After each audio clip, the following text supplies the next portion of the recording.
Hello दोस्तों, तो जैसा कि पिछले एपिसोड में हमने देखा कि यहाँ एक्सोर्सिज्म पास गेट की सारी सिचुएशन बदल चुकी थी। ह्यूमंस डीमंस के खिलाफ इस जंग को हार रहे थे। इवन की हाउचिन की हालत भी डीमन गॉड सायर ने बुरी तरीके से खराब कर दी है। पर जैसे ही वो आगे बढ़ते हुए हाउचिन को जान से मारने वाला था, तभी अचानक वहाँ पर मास्टर गाओयिंग जी आ गए थे, जो कि अपने आर्मर को पहनते हुए यहाँ डीमन गॉड सायर पर हमला करना शुरू कर देते हैं।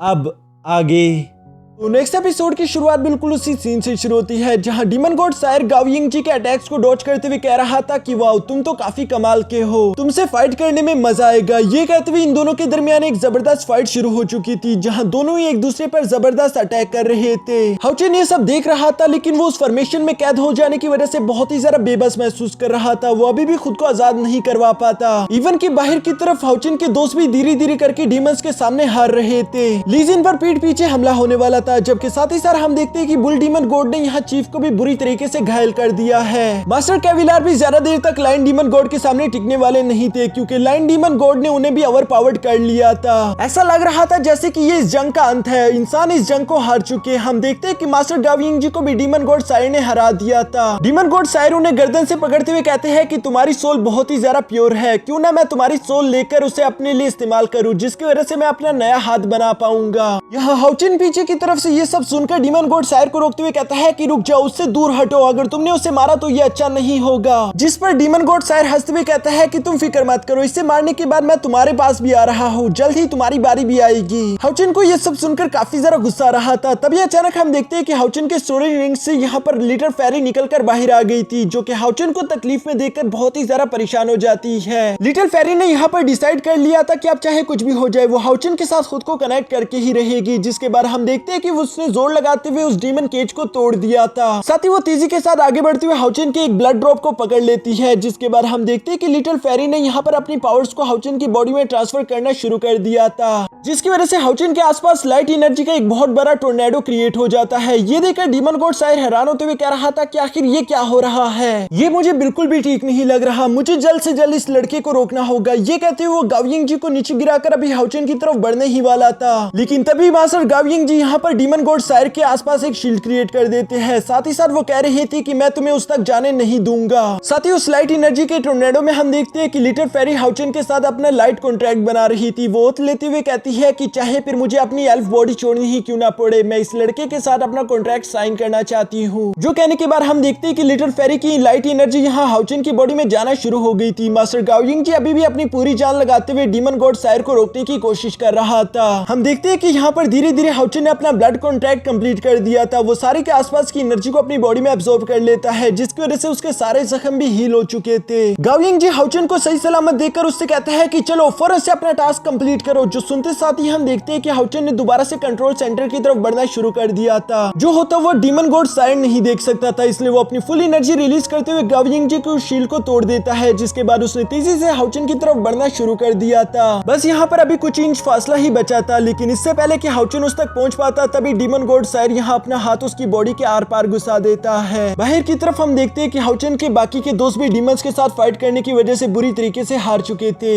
इवन हानियो अपनी गोद में चीफ को लेकर बैठा हुआ था, क्योंकि उनकी मौत हो चुकी थी। हानियो इस दर्द को बर्दाश्त नहीं कर पा रहा था। इसके बाद सीन शिफ्ट होकर दोबारा से हाउचिन पर आ जाता है, जहां हमें देखने को मिलता है कि डीमन गॉड का सायर हाउचिन नहीं बल्कि गाओयिंग जी की बॉडी में घुस चुका था, क्योंकि गाओयिंग जी लास्ट मोमेंट पर यहाँ हाउचिन को बचाने के लिए उसके सामने आ चुका है। साथ ही साथ हम देखते हैं कि गाओयिंग जी यहाँ पर हाउचिन को पुश करते हुए कमांड सेंटर की तरफ भेज देता है, जिसकी वजह से हाउचिन ने कमांड सेंटर को एक्टिवेट कर दिया था। यहाँ कमांड सेंटर के एक्टिवेट होते साथ ही हम देखते हैं कि उसके अंदर से एक बहुत बड़ी लाइट बीम निकलकर आसमान में चली गई थी, जिसे लोग दूर दूर से देख पा रहे थे। जबकि डीमन गॉड सायर वहां पर एक एनर्जी को महसूस करता है, जिसे वो महसूस करने के बाद कहता है कि ऐसा नहीं हो सकता, क्या मैं जो सोच रहा हूँ ये वही है। वो भी यहाँ पर ये सब कह ही रहा था। तभी अचानक हम देखते हैं कि उस कमांड सेंटर के अंदर से एक थ्रोन ऑफ सील निकलकर बाहर आ गया था, जिस थ्रोन ऑफ सील का नाम है protection and mercy. Demon god सायर अपनी आंखें फाड़ फाड़ कर उसी थ्रोन ऑफ सील की तरफ देख रहा था, जिसे देखते हुए कहता है कि मुझे यकीन नहीं आता, इस लड़के ने थ्रोन ऑफ सील के प्रोजेक्शन को यहाँ पर समन कर लिया। ये हमारे लिए बिल्कुल भी अच्छा नहीं हुआ। जबकि दूसरी तरफ हम देखते हैं कि हाउचिन धीरे धीरे करके उन सीढ़ियों पर चढ़ते हुए सीधा थ्रोन की तरफ ही जा रहा था। हाउचिन यहाँ पर बहुत ही ज्यादा कूल तरीके से सीधा जाकर उस थ्रोन पर बैठ जाता है, जबकि साथ ही साथ उस थ्रोन के ऊपर हमें ग्रेट एल्डर की शैडो दिखाई जाती है। यानी कि असल में ये सील डिवाइन थ्रोन हाउचिन का नहीं बल्कि ग्रेट एल्डर का है, जो कि फिलहाल फिलहाल हाउचिन यूज कर रहा है। हाउचिन भी इस बात को अच्छे से जानता था, इसलिए वो अपने हाथ का इस्तेमाल करके उस थ्रोन ऑफ स्टील की पावर्स को एक्टिवेट कर देता है, जिसकी वजह से आसमान से काफी ज्यादा रोशनी यहाँ जमीन पर आ गई थी। वो सारी की सारी रोशनी यहाँ ह्यूमन सोल्जर्स को कवर कर लेती है, जिसकी वजह से उनकी बॉडी को डिस्ट्रॉय नहीं किया जा सकता। यानी कि अब वो लोग पहले से ज्यादा ताकतवर हो चुके हैं, जो जानकर तो वो सोल्जर भी काफी ज्यादा खुश हो गए थे और अब उन लोगों को जीत की एक उम्मीद दिख गई थी। इसीलिए वो लोग पूरे जोश के साथ आगे बढ़ते हुए डीमंस पर हमला करना शुरू कर देते हैं। इवन कि हम यहाँ पर हाउचिन के दोस्तों को भी बारी बारी करके देख पा रहे थे, जो सब भी लाइट एनर्जी के मिल जाने की वजह से खुद को रिकवर कर पाए थे और अब वो लोग भी डीमंस का मुकाबला करने के लिए एक बार फिर से तैयार होकर खड़े हो जाते हैं। डीमन गॉड साइड तो अपनी आंखों पर यकीन नहीं कर पा रहा था। वो कहता है कि ये बिल्कुल भी पॉसिबल नहीं, आखिर तुम इतनी कम उम्र में ऐसा कैसे कर सकते हो। हाउचिन का एटीट्यूड तो यहाँ पर पूरी तरीके से बदल चुका था। ऐसे लग रहा था जैसे कि ग्रेट एल्डर ही हाउचिन की बॉडी को कंट्रोल कर रहे हैं। हाउचिन यहाँ पर एक बार फिर से अपना हाथ उठाते हुए कहता है कि सब लोग झुक जाओ। जो कहते साथ ही हम देखते हैं कि आसपास के डीमंस पर एक ग्रेविटेशनल फील्ड एक्टिव हो चुकी थी, जिसकी वजह से वो सब लोग इस जमीन पर चिपक जाते हैं।